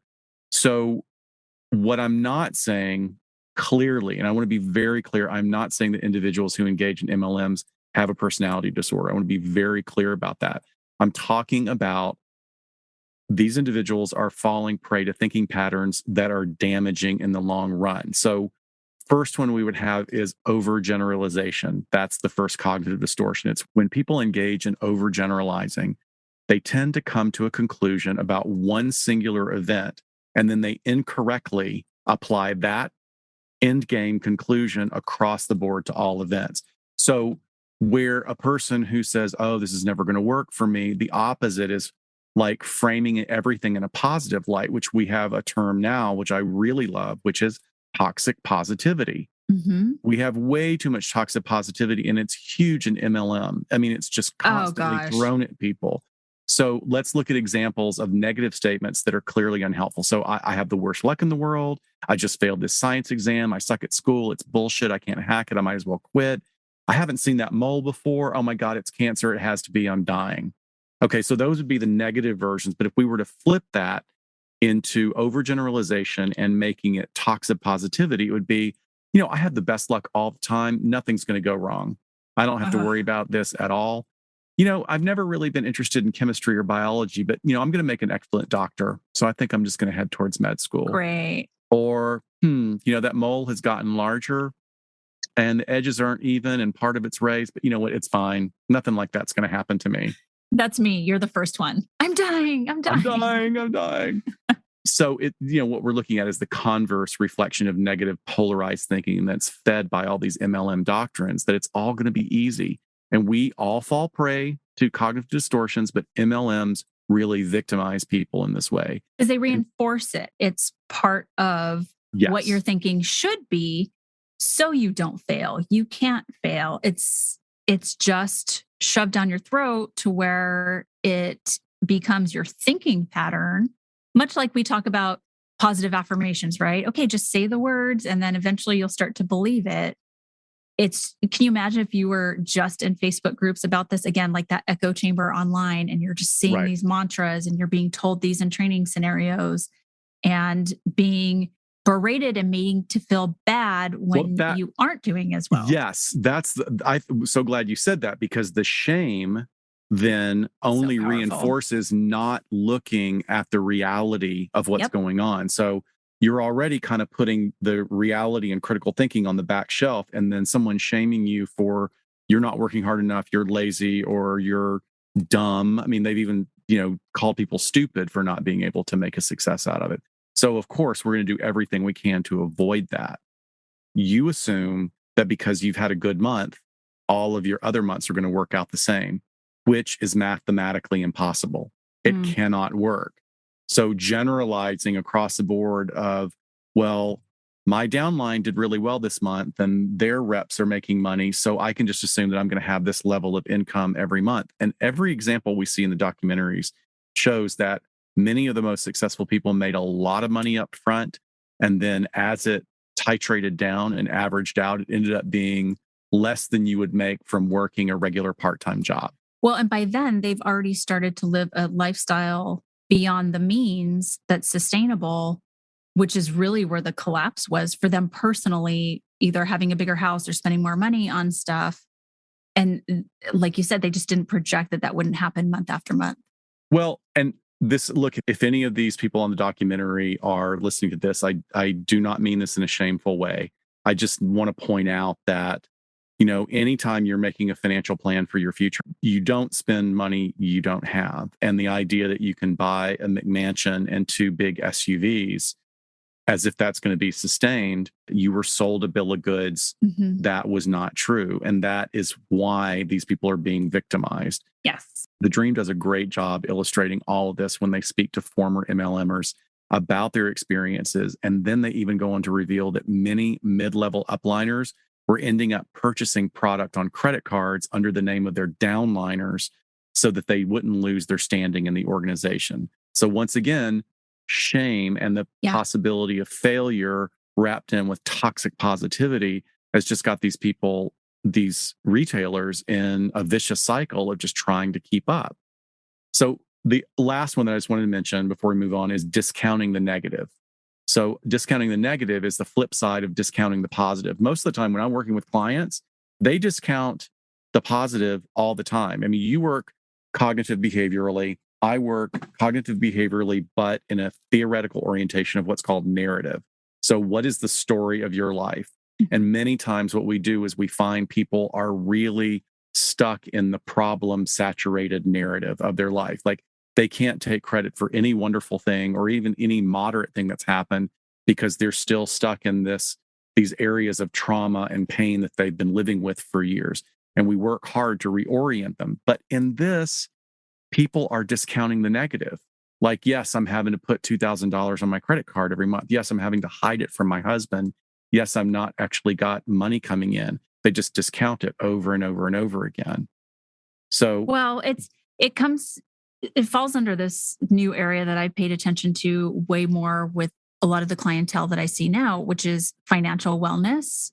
oh, yeah, And I feel, I had never until a few years ago really thought of that as an area of wellness, but it's part education, but it's also not feeling so much shame that you can have these conversations, that you can talk to your partners and your family about, because it's an area that we just is so uncomfortable, even within your own family, where couples and families are devastated by financial choices that right. one member has made that has been completely shrouded in secrecy.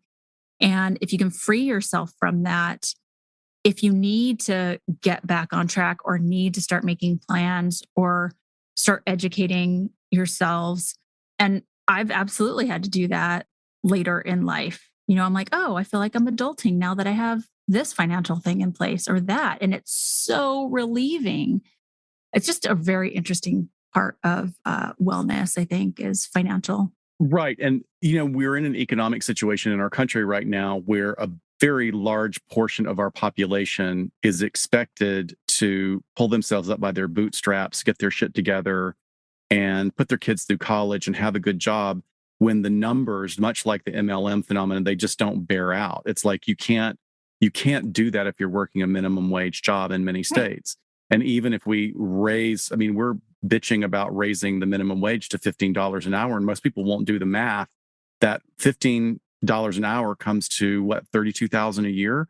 You can't get a 2-bedroom apartment for that anywhere in Sure. the US. I mean, so we've got Right. this sort of pyramid system that's kind of at play in our country's economics as well, which is a big deal that a lot of people are just not aware of. I don't even want to say educated, because how can you even become aware of it if you're just fighting every day to put food on the table? Or it's just such a new concept. Like I was talking to a detective the other day. She's about to retire. So she's done 25, 30 years on the job, great pension, stuck with it. And her 21-year-old son has a YouTube channel and makes more than she does. And she's like, what? Like, this is blowing my mind. Just like, what are people, But that's quote unquote? overgeneralization. He is one of the ones that is making money. There is Yep. no guarantee that he will continue to make it. I have a really good friend who's a therapist. Her son is an Instagrammer, and Uh-huh. he was doing great until he wasn't. Yeah. And the pressure of constantly having to generate content. So what she's doing right there is she's generalizing, like, why did I do it? I could have been a YouTube star. Yeah. I When mean, which I think they're not really like sold on that. It's just like, wow, things can be so different. Not that they are, but they can. right. And I think that plays into what we're talking about, the tie-in of social media with MLMs, because, oh, here's my chance. Like, I can't be a YouTuber. I'm not like a gamer or whatever. It's gonna put my tips up on YouTube and get a million views, but I can do this and make a little bit of money. And it's, I don't know, very interesting sociologically. Yes. So there's this other thing finds some commonality between cults. I think it's more strongly or more predominant in cults than it would be in MLMs. But we use the term thought reform, which is also known as brainwashing, or bounded choice, which Dr. Yanya Lalik uses that term. And she says it's a deep re-socialization into the ideology of the thinker or the group that changes who you are and how you think. Her theory explains how a cult member becomes more involved in the organization, that there's little outside influence or relationships, or they slowly get cut away or edited out as you're loved bombed by that organization. And certainly we see examples of that in MLMs, the love bombing. But I think it's actually meant. I mean, I don't necessarily think that's part of the indoctrination as much as it is like, oh, this is one of my team members. This is one of my sisters. I want to be successful. I want her to be successful as well. Yeah. But And I think, when we hear brainwashing, we're like, okay, that's pretty extreme. right. And it can be extreme, certainly with some extreme, dangerous cults. But look at how in Lula Rich, how there was this re-socialization in terms of, oh, get your husband into the business. Now your family is completely dependent on it because you have both parties in the business, and plus the whole, hype around the socials and the conference, and Yeah. just insulating yourself into this one organization. That particular thing is really disturbing. And not for the reasons that people think of, like, oh, why would a guy be selling leggings? It's not about that. But the push to get everybody in the family engaged, get the husband and wife, is really reminiscent of what used to happen in our country at the turn of the century, which was the coal company towns or mining towns. So there'd be a mining company would move in and they would hit a vein and they would build an entire city where people live. Look, we're providing you with housing. But because you're working so hard, you can only pay for your housing there, and you go to the company store. So all of Mm, that money, everything is recycled back into the wow. earnings of the company, and they have you by the neck because, well, where are you going to move? You've got no money because your money's in the company bank and on the company grounds, and you bought your food from the company store, and you live in a company house. Your kid goes to the company school. It's and It's a which is very real. interesting comparison. Yeah, and there's actually some controversy right now because Amazon is proposing those kind of communities as well, like Huh. Amazon communities. So anyway, don't want to digress Yeah. too far from that. No, I bet they're essentially what they're doing is making you more reliant on the organization for this social belonging piece. And what is that going to do when you are considering leaving, or if things aren't working? Your network, your entire social support system is based on these individuals and the next level of individuals above that and above that and above that. And this is really where shame comes in, because can you imagine like being one of the first ones to voice that or to say that you don't think this is working out? It's just like what we see in cults when that first person starts questioning and starts bringing up things that aren't making sense. And then eventually when they leave, they have to like be extracted and completely detach. Or as in the case of Jim Jones, if you can even leave. I mean, he Oh my started God. shooting people as Right. they tried to leave. Right. Right. So shame is, we've talked about it over and over again, this podcast, of what a powerful emotion it is. I think it's incredibly powerful in men, and I see them suffer over it more than anything else. And it's awful that it's used in this way, because it probably makes people stay a lot longer than they would have. If you're thinking like, well, I got my friends and family into this, like I sold them this bill of goods and now I'm feeling like I want to get out. What are they going to think of me? Yeah. Oh, that's tough.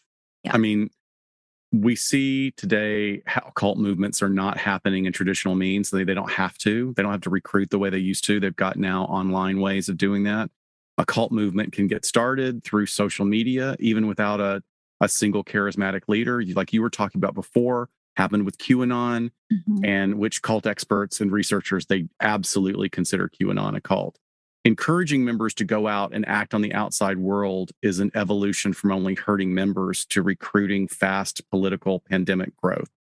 So that happened with QAnon. It Yeah. ran wild, and people started acting on their own and interpreting these murky predictions and Q drops into sort of what their belief system pretty much was already primed to be. Uh-huh. And for many people, it gave them a too good to be true answer for all of their issues. Like we were talking about before, it gave an answer for the pandemic, for election results. People are feeling out of control because they've been fed a diet for a very long time. They have divested themselves of critical thinking. And here we are. Yeah. Yes, here we are. Wow. I just wanted to mention one more psychological tactic that I really took notice of in the Lula Rich documentary. And we've mentioned it before, when I think a couple of times we were talking about crisis negotiations. And then we were talking about our con men, because it's all about influencing behavior. And a lot of the same techniques are done and are used in sales. Salespeople are fantastic at this. to change attitudes that then leads to differences in behavior, hopefully in getting them to buy what you want them to buy. But that's the scarcity effect. And it's the idea of somebody wanting something more because there's a limited quantity of it. Right. Once it's gone, it's gone. You know, these unicorn leggings, it's very effective in making people want something, right? We all rush out to buy our pumpkin spice lattes that first day because we're like, oh shit, fall season comes around every year. It's 90 degrees out, but I'm going to get my But I'm going to go latte. get it because it's here for a limited time. It's a shame how much, that is used, and it works. It's very successful. I know when Rodan and Fields are like, oh, we have our travel sizes of our skincare stuff. They don't do it all the time. I buy that shit up. So I am absolutely influenced by that. But scarcity effect is really interesting. And crisis negotiations, it's usually scarcity of time. We're like, all right, the SWAT team is telling me that if I don't talk you out of this house, they're coming in. So you got limited time, buddy. Yeah. And we shame, call it playing hardball. Yeah. Well, it's, And when that's the right time to do it, that is usually what's going to work. I mean, it's the only option left. Yeah. And looping back around, it comes to this sense of shame of like, once again, the fear of missing out is what got you into this. And now the fear of not being able to keep up is what keeps you in. When it should be, people should feel not shame. There is no failure. It's like every chance that doesn't work out is an opportunity for learning and growth. And if we could instill that in everyone, this is a chance to learn. Okay, maybe you're not so great at direct sales. Maybe your talents lie in other ways that you can make a good income. Yeah. Let's explore that. I did want to give examples of MLMs in media that I think are really hilariously done, creatively done. There's certainly Michael's birthday, The Office episode. It's actually the cold opening. It's not this. Yes. It's not the theme of the whole episode. But Michael is all excited about something that he's involved in. And Jim literally takes a marker and a whiteboard and writes down everything Michael's saying of all the downlining. Right. And it's a whole stack of people, and he draws a line around it. And Michael goes, "Oh my God, I'm in a pyramid scheme." And he's the top sales guy. Yeah, which was really well illustrated. So another one, which nobody's going to remember, but if you can find it, it's really worth seeing, is a Twilight Zone episode from 1988 when they rebooted the show for a couple of years. Mimi Kennedy is an actress who's been around for years in television. She played the hippie mom on Dharma and Greg, if anybody remembers that show. But she plays a 40-year-old news anchor who's really rightfully worried, because this is the way news works for women, is she's afraid she's going to be replaced by someone younger. She is in a relationship with a guy that's 10 years younger than her, Mark. He's this really good-looking fashion photographer. He's totally in love with her, but she's so worried about losing him to any of the beautiful female models that he works with. So this is so 80s, like such an 80s storyline. I know, but it's so well done. I love it. So Christine has a colleague in the newsroom who is what we call a local color reporter. So she's out doing like the opening of this shop, or look, this charity is doing a fundraiser. And she's perky and attractive. Her name's Shauna.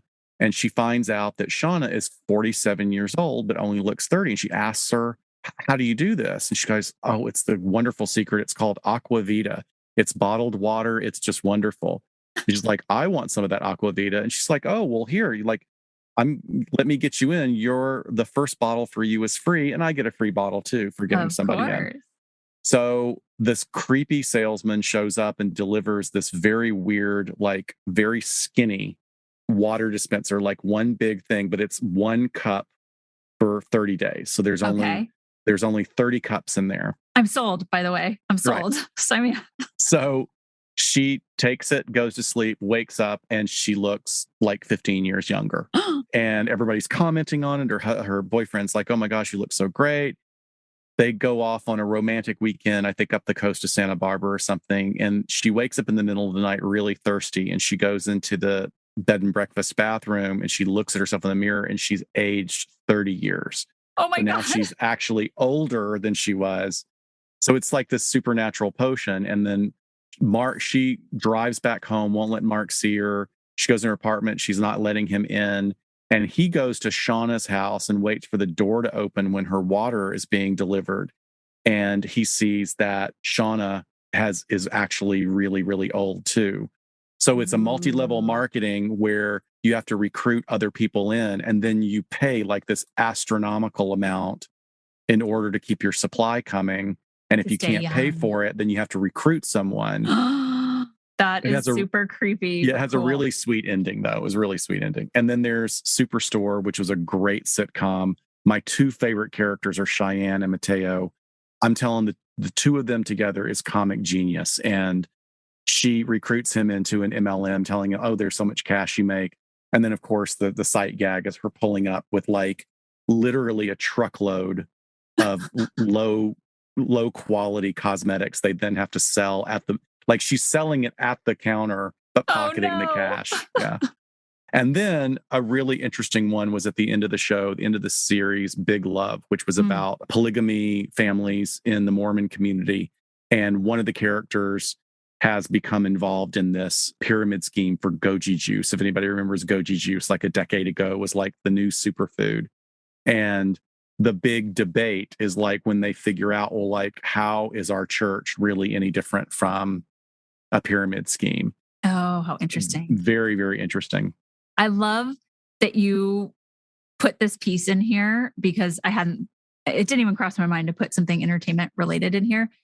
And this morning I turn on the TV and I'm like, okay, I need to watch something like Halloween. Okay. All this stuff is on. I'm going to go to Huluween and see what they suggest. Oh, cool. And I was like, oh, I want to watch the Halloween episode of Brooklyn Nine-Nine. I think it's from like 2018.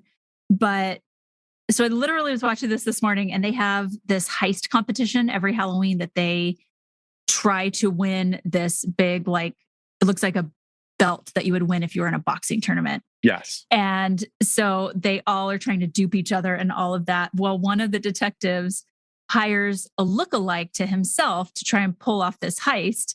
And the lookalike ends up being this consultant for some vitamin company. And everybody keeps offering to buy more of his product so that he will like handcuff them or do double cross the other person. Right. And he's always like, okay, you're handcuffed. I'll unhandcuff you, but let me just get the paperwork. It'll take just a minute. Let me. And freaking Adam Sandberg is like, I'm at a presidential level now. What do you think about that? But it's so important to, like, that's funny because that competition is so important to them in the span of the show. Yeah. Every year. That's a great storyline. It's awesome. So how do we wrap this up? Well, I again always kind of sit back and look at behaviors and assess what's going on for individuals. Is this harmful? Is this problematic in any way? That's the bottom that's the bottom line for me. And for some people, I just really don't think that it is. However, I think for a large, very vulnerable majority, absolutely it's harmful in a number of ways that we've outlined today. Yeah. It's manipulative, it's sneaky, and it preys on people's insecurities. Like I said, I have plenty of very close friends who have been a part of this. If it brings you joy, if it's meaningful, if it's not causing harm in any way, whether it be psychological or financial, have at it. Do what you want to do and feel empowered enough to get out if you feel like you need to get out. But if it's doing harm to you that you can't deal with, if you're racking up debt and it's just not working out, then you have to recognize law of diminishing returns. Yeah. You know, that's just, I mean, this is a tough thing to say, but it's our responsibility as adults. You know, you got to be responsible to yourself, responsible to your family, and not keep buying in thinking that this scratcher is going to be the one that makes me a millionaire. Right. I loved this quote at the end of the LuLaRich documentary. He says, history will remember LuLaRoe as an unethical, immoral family. And then he goes on to quote General Martok from Star Trek Deep Space Nine, which I'm sure you I completely know it. Love I know that. what quote you're going to use. And he says, because history is written by the victors. And I thought that was great.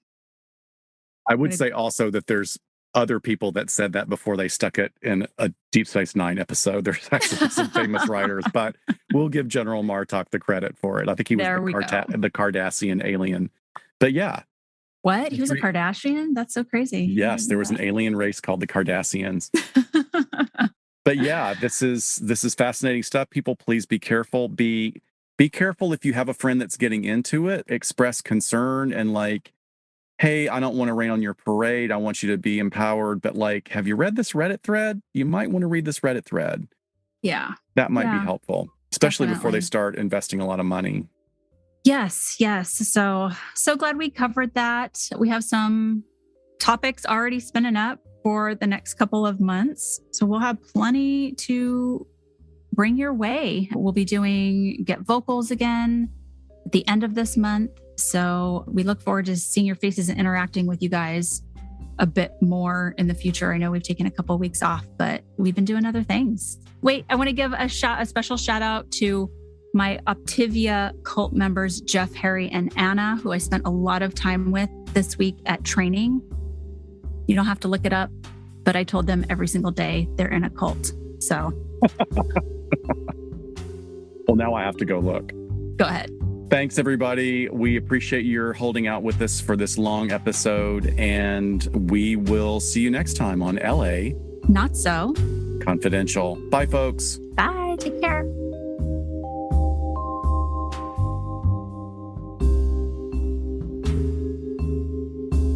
We sincerely thank you for spending some time with us today. LA Not So Confidential is part of the Crawlspace Media Network, and each episode is hosted, produced, and edited by Dr. Scott and Dr. Shiloh. Our music, entitled Cool Vibes Film Noir, is utilized under a Creative Commons Attribution license. Cool Vibes is composed and performed by the amazing Kevin MacLeod, who graciously allows us to use this great piece of music.